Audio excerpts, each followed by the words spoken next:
Reeves has recently confirmed new The Batman series are in talks, so here are some Batman villains who deserve their own show. A Two-Face legal drama about him dealing with the inner workings of Gotham's corrupt justice system would be such a gift. Watching the young, hopeful Harvey Dent try to piece his disaster of a city back together after everything the Riddler and the Penguin put it through, but ultimately falling victim to the city's dysfunction, I'm sad. One thing about Harvey Dent is he's actually pretty good at his job. As a DA, he put criminals behind bars, which is rare for Gotham City. Him plus the efforts of Batman could bring the city back to a stable enough ground that when the next main movie villain comes along, there's something to destroy again. Because really, that's what all Batman villains are there for, to destroy Gotham City. Another cool thing the Two-Face show could do is introduce a friendship for Bruce Wayne and begin building that Bruce Wayne persona that we are so used to seeing. I love the angle that the Reevesverse is taking with Wayne, emo. However, I think it would be great for him to have a friend, especially one that can help with his mission. Plus, when Dent turns into Two-Face, it would be devastating to watch one of Wayne's only solid relationships crumble before our eyes, and it would give Pattinson a lot to work with emotionally for the character. Comicbookmovie.com reported that when the Penguin was in its early stages, there were other projects also being discussed, like a series on just Arkham Asylum or one about Gotham PD. I don't think it would be that hard to work Harvey Dent into either of those stories if they ever wanted to actually move forward with them. Rumors of a Poison Ivy-centered movie caught fire in early 2023, to the point where James Gunn had to confirm that the project was not happening. Sources remain adamant that it was in development and was just recently shelved. Which is unfortunate because I do think Ivy anything would do really well. We saw the destruction of Riddler's attack in The Penguin, the effect it had not just on Gotham's ecosystem, but also that of its surrounding areas must have been devastating. An environmental disaster like that would lay the groundwork for a certain well-meaning but radicalized botanist. What made the Riddler scary in the Batman is also what can make Ivy so frightening. They could reasonably exist in the real world. The state of the world's ecosystem is a hot button topic right now. An environmentalist radicalized into a life of crime in an effort to save the planet from humanity's destruction. Yeah, I could see that happening. Black Mask's story would certainly fit in with the way things are currently going over in the Reevesverse. Black Mask, or Roman Sionis, is another heavy hitter in Gotham's criminal underground. If handled well, he could easily work his way to the top of the food chain and become a rival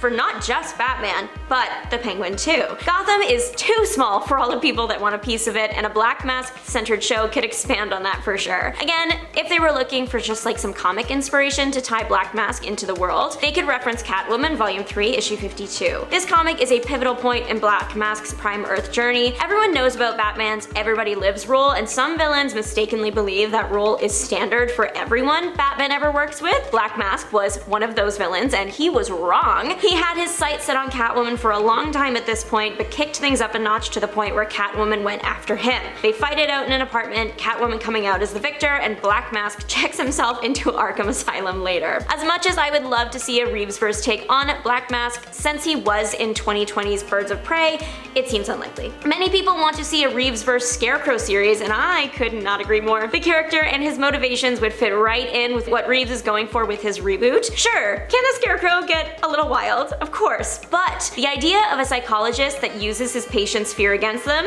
that's completely plausible. The citizens of Gotham are probably in a very vulnerable state, mentally dealing with a lot after the attack on their city. That's a lot of fear to go around. The Scarecrow show could explore how Crane further damages the city from the inside by using the patience he would inevitably gain after the Riddler event to develop his fear toxin. The first time I finished The Batman, I knew two things. It was awesome, and I wanted Mr. Freeze as the next villain. I love this villain. He was just a guy who loves his wife. When you boil him down to his core, that's literally all he is. Anyways, in recent comics, Freeze works at Wayne Enterprises, so focusing a show around him could also build new parts of Wayne's company organically in the universe. Or, if his wife Nora was injured in the flood, we could see an up-close look on how Riddler's attack affected and radicalized your average citizen. Since the next Batman movie is rumored to take place in the winter, Mr. Freeze might be receiving the Riddler treatment, as in he might be the next villain, and I will not complain if that does happen. Now, controversial choice, but I would love a Jason Todd / Red Hood series. I know that he is now firmly in the anti-hero category, but once this man was a problem. I think a show done in a similar way to how the Penguin was would work well for the Red Hood because his story is not nice. When you really think about the major life events of Jason Todd,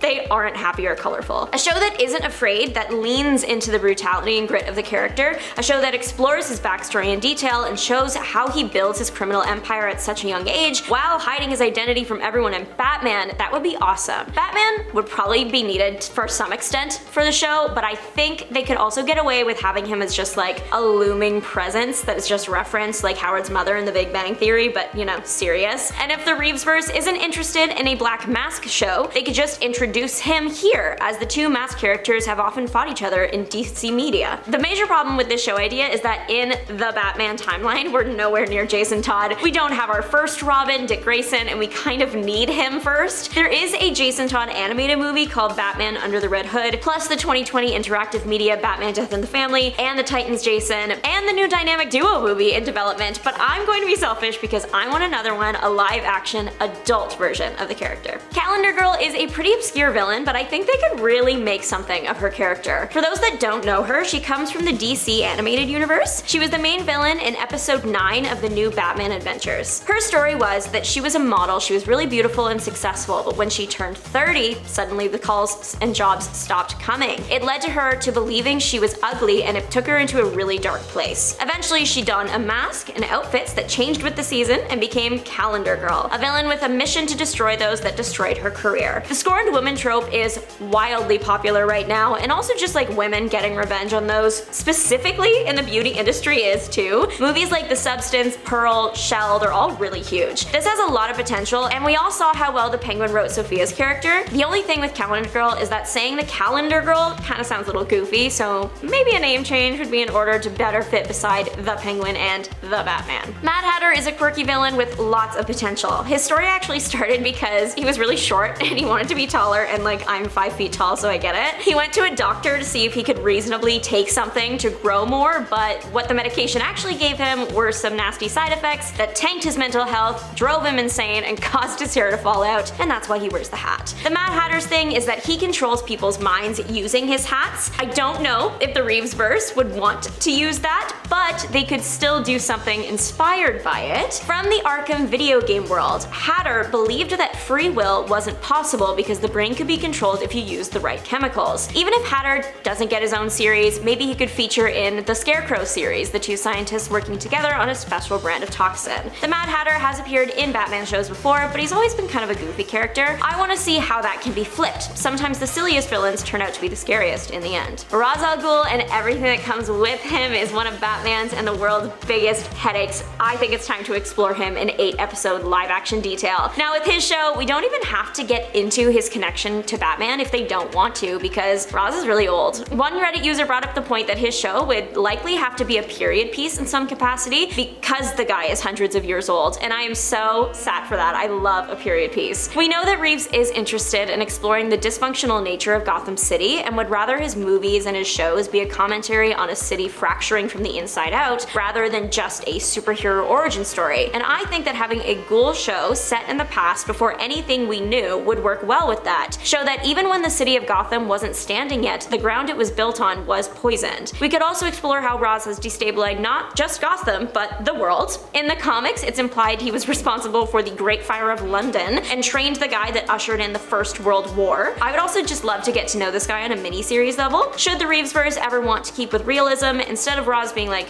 one man that lived forever, it could maybe just be like a mantle that was passed down. The Court of Owls would be the perfect candidate for a show, specifically in the Reevesverse. The Court of Owls have been secretly in control of Gotham City for centuries, which means they've done a lot of stuff. So a show about them has a lot of possibilities. It could focus on how the Court of Owls was founded, any of their missions over the years, if they secretly influenced the events of the Batman, or all of that at once. The Court of Owls is an organization that has their claws in literally every piece of the city while remaining completely undetected. It would be easy to bring them into the universe without disrupting the main movies. Another possible plot that could be taken from the comics, it was established that the circus that Dick Grayson was in as a kid was actually training him to become the next of the Talons, the undead agents of the Court of Owls. So why not work that into the show? The main story being the inner workings of the Court of Owls, and the side plot being the circus and discovering Dick Grayson and beginning his training. That way, if they wanted to introduce Robin in the second Batman, they could.